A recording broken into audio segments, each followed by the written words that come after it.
अभी तो ट्रेलर का टी भी नहीं देखा और आपको अपनी हार का खौफ दिखने लग गया है कि मेरे भाई का कसूर क्या है। इससे ये साफ पता चलता है कि ये सरकार कितना तानाशाही हो गई है। कहा बेटा तू यहाँ रहेगा तो सिर्फ एक माँ बाप की सेवा कर पाएगा।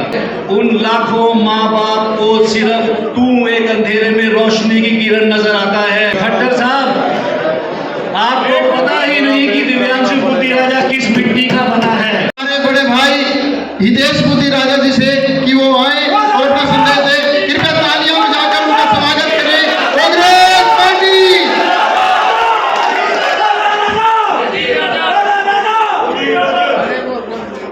मंच पे आसीन कांग्रेस पार्टी और आम आदमी पार्टी के सीनियर नेतागण, घरोंडा विधानसभा क्षेत्र के से आए हुए मेरे बड़े बुजुर्ग, मातृशक्ति, आप सभी का तहे दिल से बहुत बहुत शुक्रिया। और सबसे ज़्यादा शुक्रिया मेरे नौजवान साथियों का जो भाई दिव्यांशु बुद्धि राजा के साथ कंधे से कंधा मिलाकर खड़े हैं। साथियों, मेरे भाई का कसूर क्या है? मेरे भाई का कसूर क्या है जे आज एक बेटी को, एक बहन को यहाँ पर आकर पूछना पड़ रहा है कि मेरे भाई का कसूर क्या है। इससे ये साफ पता चलता है कि ये सरकार कितना तानाशाही हो गई है। साथियों, इस बहन को, दिव्यांशु की बहन को यहाँ क्यों आना पड़ा, ये वैसे तो बताने वाली बात नहीं थी, पर आज जब सब कुछ सामने आ ही गया है तो मैं इसके पीछे की थोड़ी सी बात आपके सामने रखना चाहता हूँ। जब दिव्यांशु हरियाणा के नौजवानों की लड़ाई लड़ रहा था तो अचानक कुछ साल पहले हमें पता लगा कि पिताजी और माताजी को कुछ गंभीर बीमारियां हो गई हैं।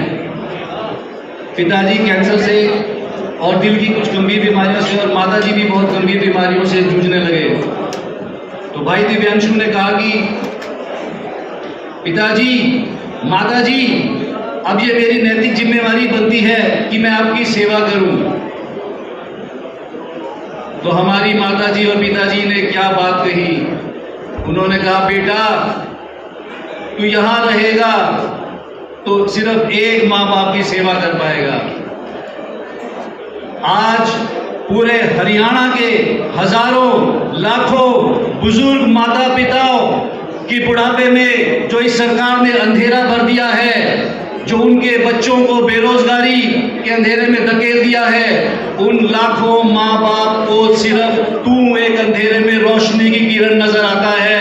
तो मेरे बेटा, तुम हमारी चिंता छोड़ और पूरे हरियाणा के नौजवानों की लड़ाई आगे बढ़कर बढ़ और लड़। हमारा आशीर्वाद तेरे साथ है। ऐसा नहीं कि उसमें हमारे परिवार को कोई आहुति न डालनी पड़ी हो।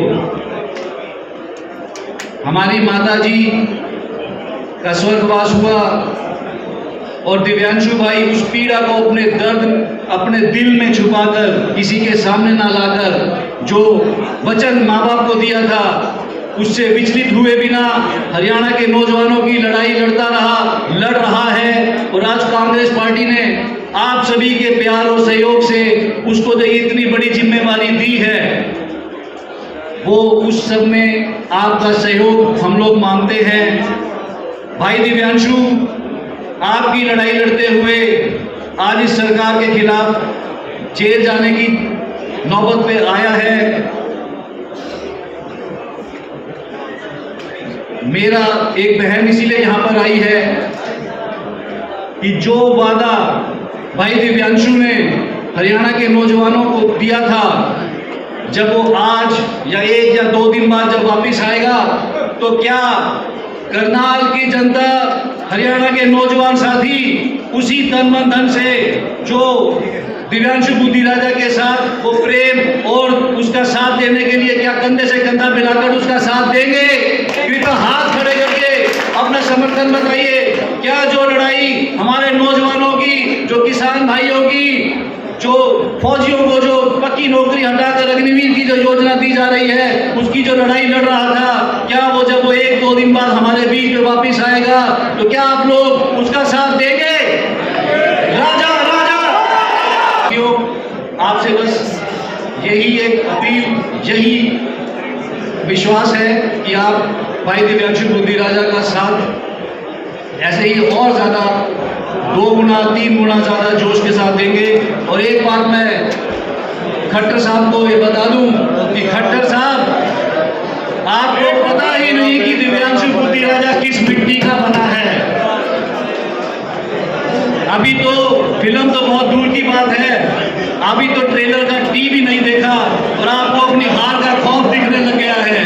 तो जब वो हमारे बीच में 1 या 2 दिन के बाद या आज भी आएगा तो हम इसी जोश और उम्मीद के साथ उसका साथ देंगे।